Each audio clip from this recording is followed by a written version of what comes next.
All right. We just did Terminator. Let's do a kind of bad movie from 2022. This is called Watcher. Not The Watcher, just Watcher. Oh man. What can I tell you about this one? You've probably already seen it on Netflix. I think it's a Netflix original. Yeah, this is another movie that's kind of similar to the last newer movie that I reviewed, which was Killer. This one's called Watcher, like I mentioned. And again, another case of, I think, style over substance. This shares a lot with Killer, but still, this one is, I could get through this. I was able to get through this entire movie. Killer, I could not. That was just brutal. Yeah, what's the story? This girl here is a attempted failed actress, and she moves to Romania with her husband. She kind of doesn't know what to do now. She's not an actress anymore. She's reevaluating her life choices, kind of to see what she wants to do. He's at work all day long, and she's basically in the apartment, bored, with nothing to do. And she keeps, she looks out her window and she notices that there's a shape, a guy or whatever, across the building, and he's staring at her the whole time. And like a normal person, she leaves her blinds wide open and just lets people look in, and then complains that they're looking. Yeah, I found myself during this movie. There were a lot of times where I was just like, why are you doing this? Why are you doing that? Why are you doing this? Like, what are these kind of just dumb decisions that these characters are doing? Like, the husband doesn't, whenever she complains to him, he just totally dismisses her. He doesn't give it any credit. She does stupid stuff like what I just mentioned. If you don't want people looking at you, just close your blinds. There you go. No need to have a movie. Yeah, and then basically, then she notices that the guy starts following her, or the guy that she thinks, a guy starts following her that she thinks is the same guy that's checking her out from the window, and then she goes shopping to a grocery store, and then he's following her, and he doesn't do anything obviously crazy, but he's just kind of there, creeping her out. And then later throughout the movie, they send police over there to talk to the guy, but she wants to make sure, she wants to see, because she saw his face, so she wants to see his face to make sure that it's the same guy that's across the street. Spoiler alert, not that you care, it is the same guy. And then there's a couple of scenes where, it starts to seem like maybe he's not a bad guy. Because what ends up happening is he comes over to her place and confronts her and her husband with the police, saying that, hey, like, now she's kind of making him uncomfortable. So that kind of made it seem like, okay, whatever. The best scene, and I'm gonna spoil it, I don't care if you don't wanna. It's nothing, whatever.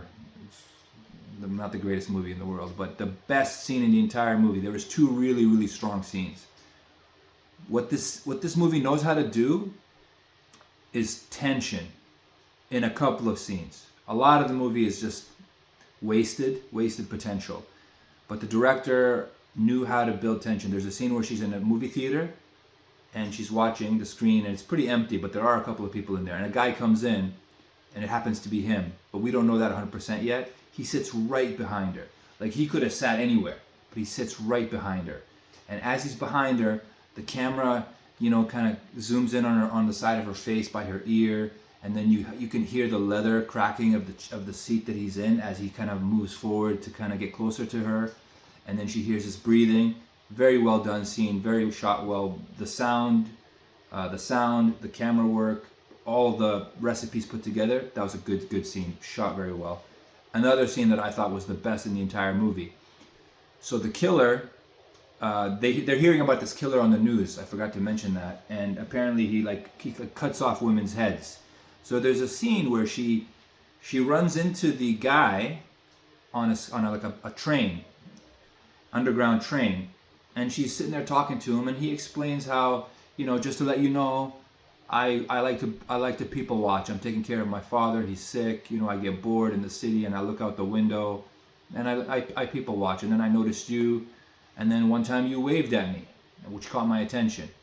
And as he's talking, she's watching him speak, and then she kind of like, as he's talking, and the talking kind of goes in the background a little bit, and she looks down, and he's got a bag with him, like a grocery bag. And this was the best shot in the whole movie. She's looking at the bag, and the camera's focusing on the bag, but you can't tell what's in there. But as you're looking, you can but can't see the shape of a face. So it makes you think that, oh, is that a human head in that bag? And that kind of would make sense because the killer is cutting off people's heads. But that was a really tense scene, a lot of tension. Very well done, very well done. So there is talent behind the camera and in front of the camera here. I had really mixed feelings about this girl throughout the movie. There were scenes where I was just kind of like, oh man, like I don't like her at all. Then there were scenes where I liked her. So I thought the performance was very mixed. Maybe it wasn't her performance. It could have just been a really weak, not weak, but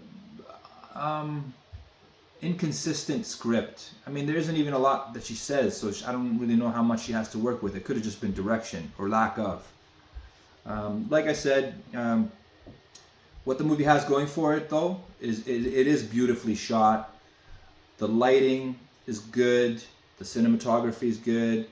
The certain colors that they choose, like the contrast and all that, the mixture of the colors they use throughout the film is very nice. A lot of deep, bright colors. A lot of these other movies that come out these days, everything's washed out. Everything looks like everything's either blue tinge or green tinge or orange tinge.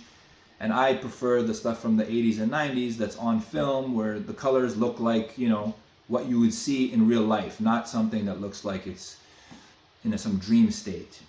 But this movie does a pretty good job for a newer one in that case. And so the movie looks really nice. It's pretty cozy.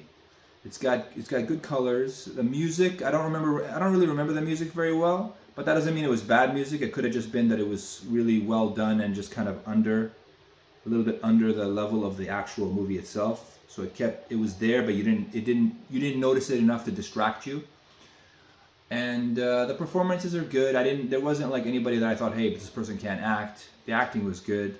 I just remember thinking that, again, like Killer, it's a very slow movie, but I was still able to kind of digest this one and go with it. But it is too slow. I think they should have literally all the stuff unravels in the last maybe 15-20 minutes, and I thought that's too long. They should have given us, a mouse is not going to go to be interested in a one piece of cheese so far away. He's going to lose interest and give up and just stop, right? So same with him. You got to put crumbs on the way. So for us as an audience, give us something to hold our attention. Give us something to keep us invested in these characters, to keep us invested in this movie. And they didn't do that. The ending was a good payoff, but if you can stand waiting that long to get to it, I think a lot of people would have probably shut this movie off before they even got to the ending. So that being said, the movie only cost $5 million to make. It went to theaters surprisingly, and it only made like I think 2 or 3 million. I think that's probably, I don't think it's a word of mouth issue.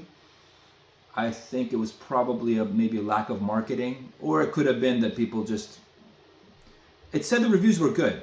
So my complaint about it being really slow in the beginning might have not affected the audience. So I think it might have been just a lack of marketing, a lack of awareness.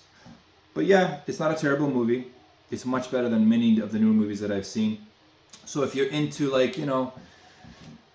quiet, rainy night, you want something quiet and chill and relaxing that's gonna, has some mystique and tension to it. This one's serviceable.